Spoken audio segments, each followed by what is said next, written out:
Hi, I'm Dr. Bertice Berry, and I need to tell you a story.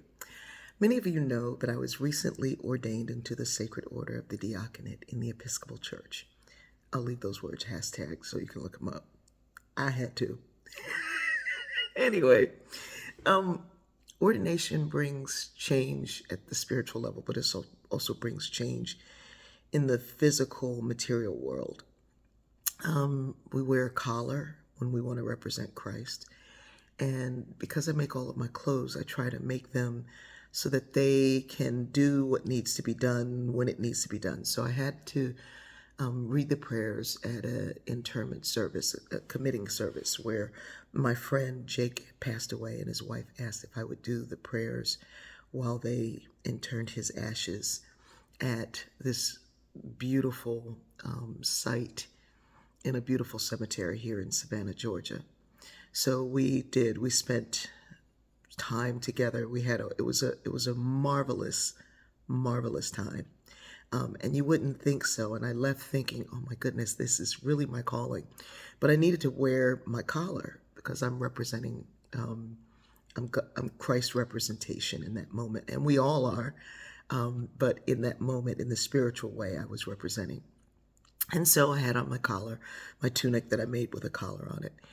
And then I had to go to the grocery store. And because I make my collars in a way that I can convert them, which is why most people have those removable tabs that they can take out and go somewhere, but they still have the high collar on. They just can remove out that white tab. And so my collar is designed in a way so that on some of my clothes, there's a short zipper in the back. So I can have my collar because there's a short zipper. I just got my earring caught in.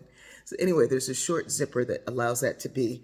And then when I'm going, like I was going into the grocery store, I could just put it down. Well, you start to wear this, and even though it's tight, and even though it's warm, and even though it becomes a part of you. It becomes a part of you. So I was wearing it, and I went to the grocery store, and I'm getting out of my car, and I forgot to zip it down. My collar's up. There's a woman in the car next to me, and she's got to get her child out. And I pulled my car in, and you could see that she's kind of upset with me because she's got to open her door all the way and get her baby all the way out. And she was hoping for that empty space to do all the things that she needed to do. And then here I come, and she's kind of looking at me, and then I step out of the car, and there's the collar, and she's like, hi, and she's bowing almost to the ground with her child. And she said, hello, hello, hello, hello. And I was like, oh, wow, I forgot to do my collar. And so as she goes away, I fix the collar so that it's not showing. And I was like, my ego does not need, want, or would be not comfortable with that outside of space where people recognize something different, and they want to honor it, and I get that. But I was thinking, what if we honored the Christ, the holy person, the God in all of us? What if, without me displaying this collar, you saw me, you saw Christ when you see me, that giving reverence to one another is not something that is only given to those who are called to holy orders, because we all are.